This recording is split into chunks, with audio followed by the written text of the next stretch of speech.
Hello दोस्तों, स्वागत है आप सभी का आपके अपने YouTube चैनल स्मार्ट लक्ष्य क्लासेस में। डेट है दोस्तों आज 23 मार्च 2021। आज हम 23 मार्च 2021 से जुड़े हुए करंट अफेयर्स के इंपॉर्टेंट आर्टिकल्स पर चर्चा करेंगे। साथ ही हम उनसे जुड़े हुए कुछ फैक्ट्स के बारे में जानेंगे। तो दोस्तों वीडियो को बिना स्किप किए हुए अंत तक जरूर देखें और यदि आप हमारे चैनल पर नए हैं तो हमारे चैनल को अभी सब्सक्राइब करें, लाइक करें और शेयर करें। बेल आइकन को प्रेस करना ना भूलें ताकि सभी नोटिफिकेशन आप तक तुरंत पहुंच जाएं। दोस्तों यदि आप हमारे चैनल को कोई पीडीएफ चाहिए तो पीडीएफ हमारी टेलीग्राम चैनल पर उपलब्ध है जो कि बिल्कुल फ्री है। करना बस आपको सिर्फ इतना है, हमारे टेलीग्राम चैनल को ज्वाइन करिए और पीडीएफ को फ्री में प्राप्त करें। तो चलिए वीडियो को अब शुरू करते हैं।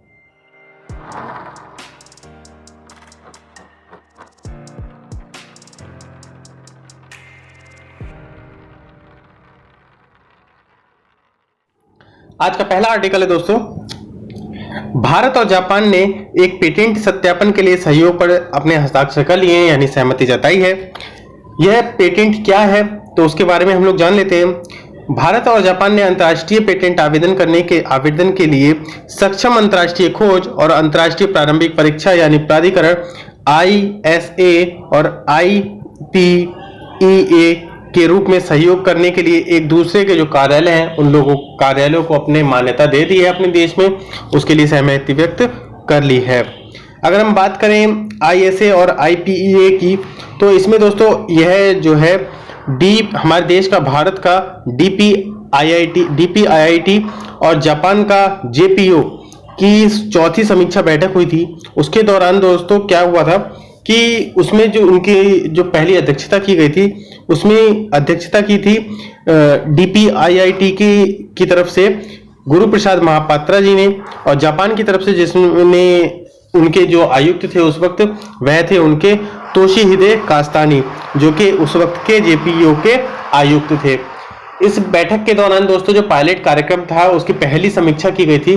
तो इसका जो कि नाम था वह था पेटेंट प्रोसिक्यूशन हाईवे यानी कि PPH। अब इस बैठक का एजेंडा क्या था, बैठक की बात क्या थी, तो उसके बारे में हम लोग यहाँ पर पढ़ लेते हैं। मैंने यहाँ नोट कर दिया, बाकी आप लोग स्क्रीनशॉट भी ले सकते हैं, साथ ही साथ आप PDF भी डाउनलोड कर सकते हैं। बैठक का एजेंडा था दोस्तों, दोनों देशों ने भारत और जापान जो कि हैं उन्होंने औद्योगिक संपत्ति पर सहयोग समझौते के तहत प्रगति की समीक्षा करी थी और उन्होंने भारत और JPO यानी कि DPIIT और JPO के controller general of patents design and trademarks यानी CGPDTM के बीच एक कार्य योजना की भी समीक्षा हुई थी। भविष्य में दोनों देशों के बीच सहयोग के लिए सहकारी संबंधों को गहरा करने के लिए इसमें अपने विचारों को भी साझा किया गया था।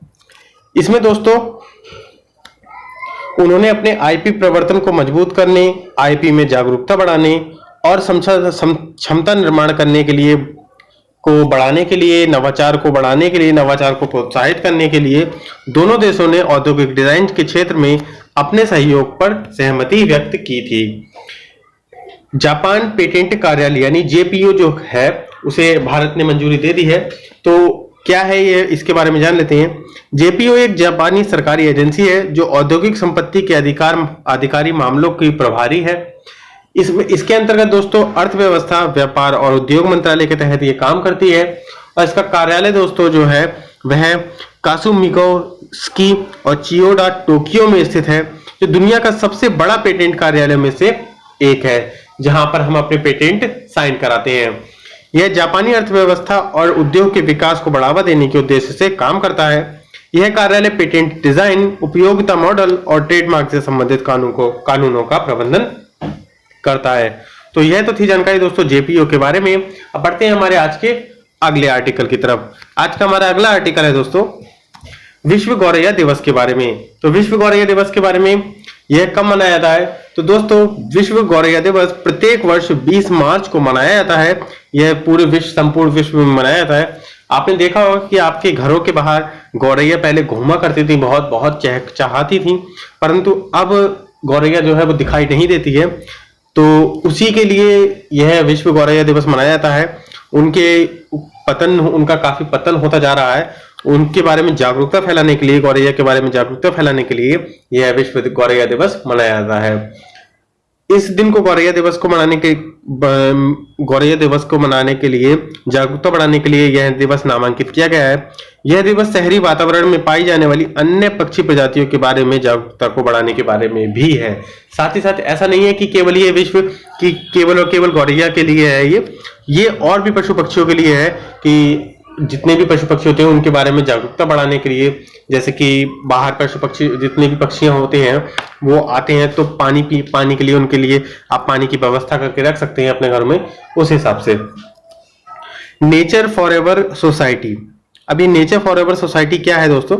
नेचर फॉरएवर सोसाइटी दोस्तों एक एनजीओ है, यानी गैर लाभकारी संस्था है। इस साथ ही साथ यह अन्य राष्ट्रीय और अंतर्राष्ट्रीय संगठनों के साथ साथ विश्वव्यापी एक पहल है। ये नेचर फॉरएवर सोसाइटी और अन्य संगठनों की भी एक पहल है। नेचर फॉरएवर सोसाइटी की शुरुआत जो है वो मोहम्मद दिलावर ने की थी। वे एक संरक्षणवादी थे जिन्होंने 2008 में टाइम की हीरोज ऑफ द एनवायरनमेंट सूची में जिन्हें शामिल किया गया था। तो दोस्तों इसके बारे में भी और जानते हैं हम लोग कि कैसे करके गौरैया में गिरावट आई है, कैसे करके उनका पतन हुआ है। उससे पहले यदि आप हमारे चैनल पर दोस्तों नए हैं तो हमारे चैनल को अभी सब्सक्राइब करें और लाइक करें, शेयर करें, बेल आइकन वाली घंटी भी जरूर दबा दें ताकि सभी नोटिफिकेशन आप तक तुरंत पहुंच जाएं।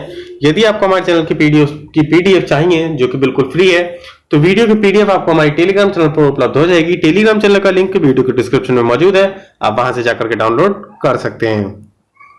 अब बढ़ते हैं हमारे पतन की ओर कि कैसे करके गौरैया का पतन हुआ था, कैसे करके उसकी आबादी में गिरावट दर्ज की गई है। तो उसका कारण है दोस्तों, उसके गौरैया के विलुप्त होने के कई कारण हैं। उनमें से कुछ प्रमुख कारण मैंने यहाँ पर नोट करे हैं, आप इन्हें पढ़ सकते हैं। जैसे कि कीटनाशकों का उपयोग अधिक हो गया है, पहले की तुलना में अब कीटनाशकों का उपयोग अधिक हो गया है। बिल्डिंगों का पैटर्न में चेंज हुआ है, पहले छोटी बिल्डिंग्स होती थी, अब काफी बड़ी बड़ी बिल्डिंग्स होती हैं। और गौरैया को रहने के लिए जितने भी पेड़ होते हैं या जो साधन होता है वह अब उनके लिए रहने के पर्याप्त स्थान नहीं रह गए हैं।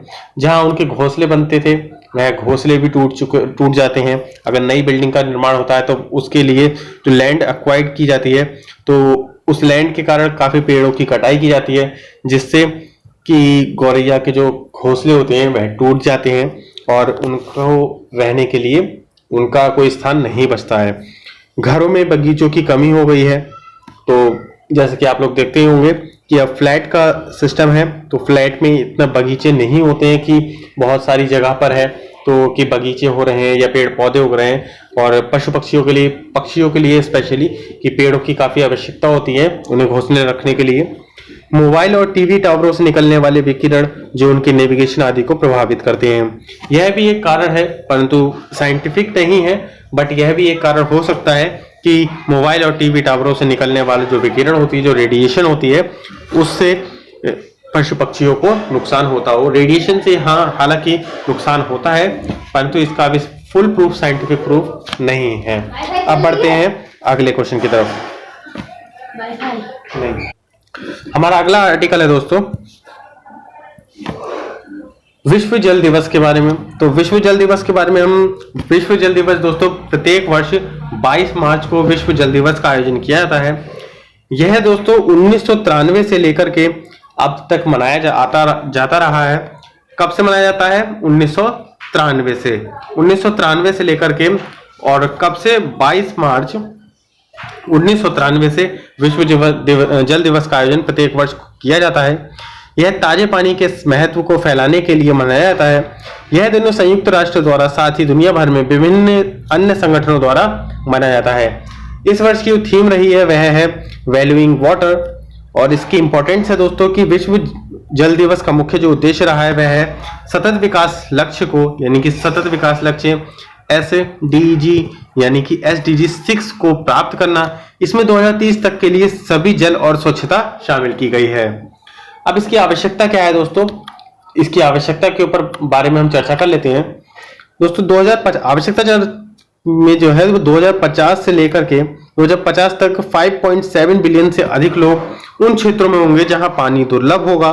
दुनिया भर में पानी की मांग 2040 से में तक 50% तक बढ़ जाएगी। जिस तरह से हमारे देश की या अन्य देशों की आबादियां बढ़ रही हैं, उस हिसाब से 2040 तक 50% आबादी और अधिक बढ़ जाएगी। इसलिए जल संरक्षण पर बल देना आवश्यक है हमारे लिए। आप लोगों को भी ध्यान रखें दोस्तों कि जल के लिए जल को व्यर्थ ना बहने दें। अगर नल की टोटी खुली है तो उससे आप व्यर्थ पानी उसमें बह रहा है तो उसे आप कहीं पर भी देखें तो बंद कर दें। और जल का व्यर्थ प्रवाह जो होता है, पानी जो व्यर्थ बहता रहता है, उसे ना बहने दें। तो इसके अन्य कारणों पर चर्चा करते हैं। इसका इतिहास क्या रहा है? 1992 में दोस्तों पर्यावरण और विकास पर संयुक्त राष्ट्र सम्मेलन यानी कि United nation conference environment and development जो हुई थी, कॉप जो हुई थी, COP, ठीक है, यानी यूनाइटेड नेशन की कॉन्फ्रेंस एंड एनवायरनमेंट डेवलपमेंट, उसके अंतर्गत इस दिवस की शुरुआत की गई थी। इस सम्मेलन में संयुक्त राष्ट्र ने विश्व जल दिवस मनाने का प्रस्ताव पारित किया था। तब से कई इवेंट्स को जोड़ा गया है इसमें, और 2013 में जल क्षेत्र में सहयोग के लिए अंतर्राष्ट्रीय वर्ष को भी शामिल किया गया। 2013 को जो है वो जल क्षेत्र में अंतर्राष्ट्रीय वर्ष के रूप में इसे नामांकित किया गया था। इसके अलावा दोस्तों वर्तमान में SDG यानी सतत विकास के लिए पानी पर अंतर्राष्ट्रीय कार्रवाई दशक 2018 से 2028 तक को भी मनाया जा रहा है। वर्तमान में सतत विकास के लिए अंतर्राष्ट्रीय कार्रवाई दशक जो मनाया जा रहा है वह 2018 से लेकर के 2028 तक मनाया जा रहा है। यह आपसे क्वेश्चन पूछा जा सकता है कि अंतर्राष्ट्रीय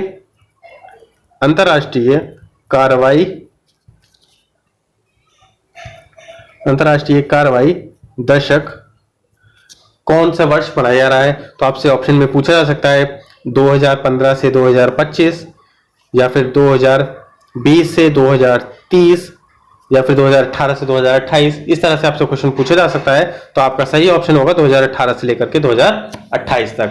अब बढ़ते हैं हमारे आज के अगले टॉपिक की तरफ। आज का हमारा अगला टॉपिक है दोस्तों, पीएम मोदी जी ने कैच द रेन अभियान का प्रारंभ किया है। कैच द रेन अभियान यह क्या है, पहले इसके बारे में जान लेते हैं हम लोग।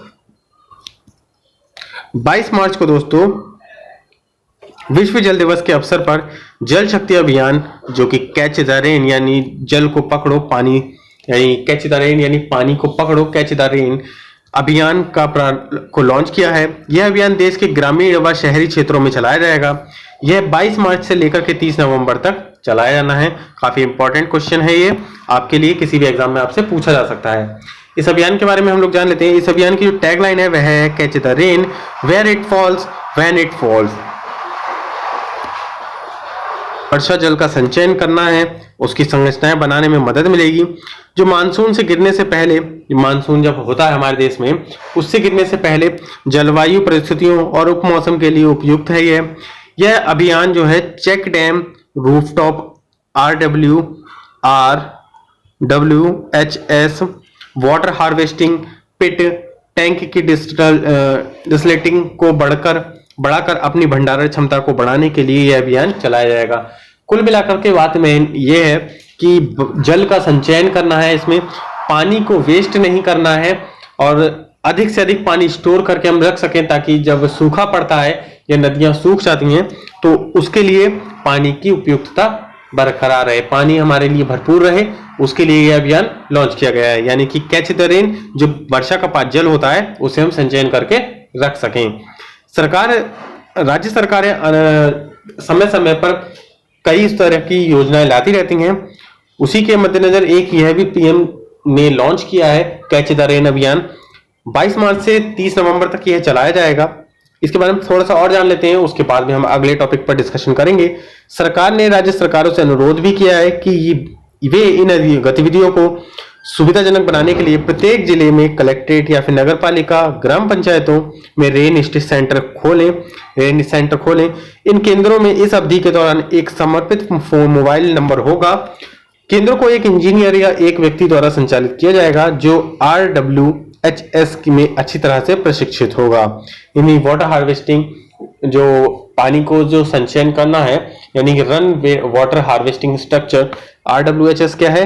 रेन वाटर हार्वेस्टिंग स्ट्रक्चर, जो कि पानी जब वर्षा का जो पानी होगा उसे कैसे करके इकट्ठा करके रखना है, उसमें एक निपुण व्यक्ति की जरूरत होगी। तो वह उसके लिए राज्य सरकारों से अनुरोध किया गया है केंद्र सरकार की तरफ से। इस अभियान का जैसे कि मैंने आपको उद्देश्य बताया, जिले की इमारतों में छत पर RWHS हो ताकि किसी भी परिसर में बारिश का अधिकतम पानी गिर सके और इससे मिट्टी की नमी में सुधार हो और भूजल को बढ़ाने में मदद मिल सके। यह शहरी क्षेत्रों में सड़कों पर पानी के संचयन को कम करने में भी हेल्प करेगा। कि कैच द रेन का मतलब है वर्षा के जल को हम इकट्ठा करके रख सकें।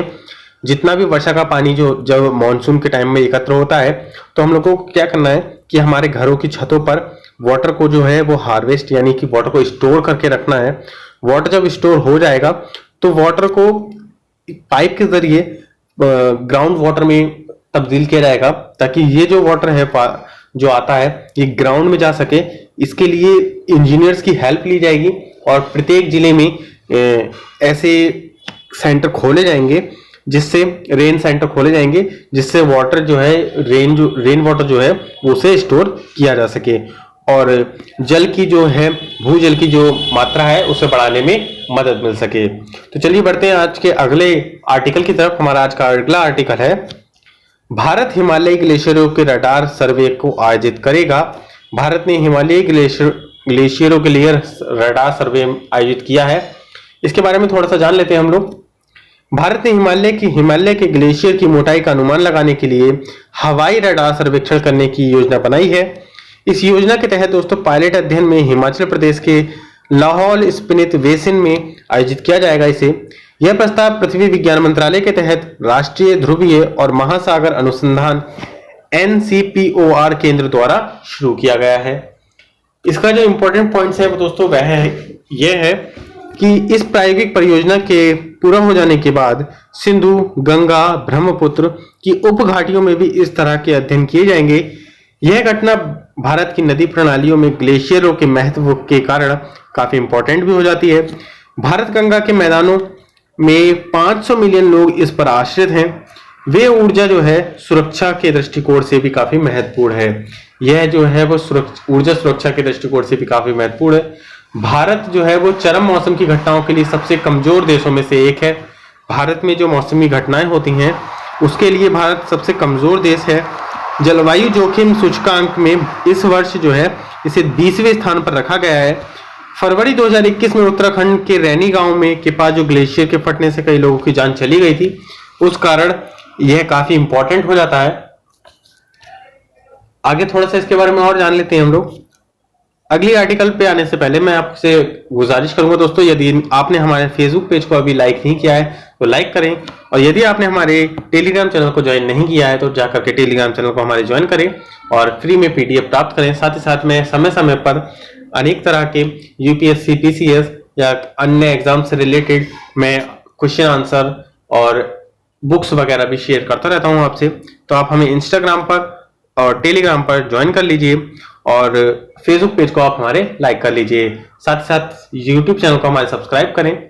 धन्यवाद। अब बढ़ते हैं अगले आर्टिकल की तरफ जो हम पिछले आर्टिकल में डिस्कशन कर रहे थे, उसे फटाफट से डिस्कशन कर लेते हैं। राष्ट्रीय ध्रुवीय और महासागर अनुसंधान केंद्र यानी कि national centre for polar and ocean research NCPOR, इसे पहले आर्कटिक और महासागर अनुसंधान के लिए राष्ट्रीय केंद्र के रूप में जाना जाता था। यह एक भारतीय अनुसंधान और विकास संस्थान है जो गोवा के में वास्को डी गामा में स्थित है। यह केंद्र भारत सरकार के पृथ्वी विज्ञान मंत्रालय के महासागर विकास विभाग का एक स्वायत्त संस्थान है। यह केंद्र भारतीय अटलांटिक कार्यक्रम का प्रबंधन करने के लिए जिम्मेदार है। यह भारत के भारती और मैत्री नामक अटलांटिक अनुसंधान स्टेशनों का भी प्रबंधन करता है। इसकी स्थापना कब हुई थी दोस्तों? इसकी स्थापना हुई थी 25 मई 1998 को और इसके निदेशक कौन थे? डॉक्टर प्रेमचंद्र पांडे इसके निदेशक थे। किसके निदेशक? NCPOR के। ठीक है, तो यह तो जानकारी दोस्तों NCPOR के बारे में। अब बढ़ते हैं हमारे आज के नेक्स्ट आर्टिकल की तरफ। हमारा आज का अगला आर्टिकल है दोस्तों अंतर्राष्ट्रीय वन दिवस। अंतर्राष्ट्रीय वन दिवस प्रत्येक वर्ष को 21 मार्च को मनाया जाता है। अंतर्राष्ट्रीय वन दिवस 28 नवंबर 2012 को संयुक्त राष्ट्र महासभा ने 21 मार्च को अंतर्राष्ट्रीय वन दिवस मनाने के लिए इस दिवस को स्थापित किया था। इसे पहली बार कब मनाया गया था? 21 मार्च 2013 को पहली बार अंतर्राष्ट्रीय वन दिवस मनाया गया था। कब? 21 मार्च 2013 को। अंतर्राष्ट्रीय वन दिवस सभी प्रकार के वनों के महत्व के बारे में जागरूकता फैलाने के लिए फोकस करता है और साथ ही साथ दोस्तों यह अंतर्राष्ट्रीय वन दिवस के अवसर पर देशों के वृक्षारोपण अभियान से संबंधित गतिविधियों का आयोजन भी किया जाता है इसमें, और इसमें स्थानीय, राष्ट्रीय, अंतर्राष्ट्रीय प्रयासों को करने के लिए भी प्रोत्साहित किया जाता है। अंतर्राष्ट्रीय वन दिवस की जो थीम थी दोस्तों, वह थी, जो विचार था वह था यूरोपियन कॉन्फेडरेशन ऑफ एग्रीकल्चर की 23वीं महासभा में यह विचार पेश किया गया था। अभी आप विचार आता है कि 21 मार्च ही क्यों चुना गया? तो दोस्तों 21 मार्च का जो दिन है अंतर्राष्ट्रीय वन दिवस दिन को इसलिए चुना गया क्योंकि इस दिन उत्तरी गोलार्ध में वसंत विषुव यानी वर्नल इक्विनेक्स और दक्षिणी गोलार्ध में शरद ऋतु विषुव यानी ऑटोमनल इक्विनेक्स होता है। बसंत विषुव तब होता है जब पृथ्वी पहले बसंत में प्रवेश करती है। इसका अपने आप में एक इंपॉर्टेंस बढ़ जाती है, और इंपॉर्टेंस क्या है दोस्तों? वो ये है कि हर साल प्रत्येक वर्ष 13 मिलियन हेक्टेयर से अधिक वन नष्ट हो जाते हैं। बड़े पैमाने पर वनों की कटाई जो है वो 12% से लेकर के 18% तक हो गई है, जिससे विश्व कार्बन उत्सर्जन अधिक होता है। तो इस वजह से ये काफी इंपॉर्टेंट भी हो जाता है। तो अंतर्राष्ट्रीय वन दिवस प्रत्येक वर्ष कब मनाया जाता है दोस्तों? अंतर्राष्ट्रीय वन दिवस प्रत्येक वर्ष 21 मार्च को मनाया जाता है। अब बढ़ते हैं हमारे आज के अगले आर्टिकल की तरफ। हमारा आज का अगला आर्टिकल है दोस्तों, भारत और फ्रांस ने संयुक्त अंतरिक्ष मिशन जो है इस पर काम कर रहे हैं। भारत और फ्रांस, आपसे क्वेश्चन पूछा जा सकता है कि भारत और किस देश के मध्य हम संयुक्त अंतरिक्ष मिशन पर कार्य कर रहे हैं? तो आपका ऑप्शन होगा दोस्तों फ्रांस। भारत और फ्रांस से तीसरे संयुक्त उपग्रह मिशन पर काम कर रहे हैं। किस पर? 3rd नंबर पर। ठीक है, इसके इंपॉर्टेंट पॉइंट्स है दोस्तों, वह है कई फ्रांसीसी कंपनियां सरकार द्वारा अंतरिक्ष क्षेत्र में हाल के सुधारों द्वारा प्रदान किए गए अवसरों का लाभ उठाने के लिए इच्छुक हैं। फ्रांस अंतरिक्ष में सबसे बड़ा साझेदार है और इसरो ने इस बात पर प्रकाश भी डाला है कि इसरो और फ्रांसीसी अंतरिक्ष एजेंसी CNES ने 2 संयुक्त मिशनों यानी मेगाट्रॉपिक और पर काम किया है, जिसे 2011 में लॉन्च किया गया था, और सराल एल्टिका जिसे 2013 में लॉन्च किया गया था। एक 2011 में लॉन्च किया गया है एक, और दूसरा 2013 में लॉन्च किया गया है। क्या क्या नाम है? पहले का नाम है दोस्तों मेगाट्रॉपिक और दूसरे का नाम है दोस्तों सरल एल्टिका। अब इसके बारे में हम जान लेते हैं जो हमारा अब है। अधिकारियों ने यह भी काफी इंपॉर्टेंट जो बताया है हमें, वह यह है इसरो और CNES ने थर्मल इंफ्रारेड इमेजिंग सैटेलाइट यानी thermal infrared imaging satellite Trinisha की मदद से पृथ्वी अवलोकन उपग्रह के लिए व्यवहार्यता अध्ययन पर कार्य पूरा कर लिया है। अब दोनों एजेंसियां मिलकर के संयुक्त विकास के लिए एक कार्यान्वयन व्यवस्था को अंतिम रूप देने में काम कर रही हैं। दोनों एजेंसियां जो है वो संयुक्त विकास के लिए एक कार्यान्वयन व्यवस्था को अंतिम रूप देने का काम कर रही हैं। भारत अंतरिक्ष अभियानों के संबंध में वैज्ञानिक उपकरणों के संयुक्त प्रयोगों पर फ्रांस के साथ भी काम कर रहा है। दो एजेंसियों ने इसरो के ओशियनसैट 3 और उपग्रह CNES के आर्गोस उपकरण को समायोजित करने के लिए सभी इंटरफेस नियंत्रण दस्तावेजों को भी अंतिम रूप दिया है। अब बात करें हम तो आर्गोस और ओशियनसैट 3 की, तो इसके बारे में हम लोग पढ़ लेते हैं। आर्गोस और ओशियनसैट 3 यह एक उपग्रह आधारित प्रणाली है जो दुनिया भर में एक निश्चित और मोबाइल नेटवर्क से पर्यावरण डेटा को एकत्र करने, प्रसंस्करण और प्रसार में शामिल है। यह उपग्रह द्वारा डेटा संग्रह में भी मदद करता है और यह डॉपलर प्रभाव का उपयोग करके पृथ्वी पर किसी भी स्थान से भौगोलिक रूप से डेटा स्रोत का पता लगाने के लिए आर्गोस का अधिक उपयोग बनाता है। इसे कब स्थापित किया गया था आर्गोस को? 1978 में।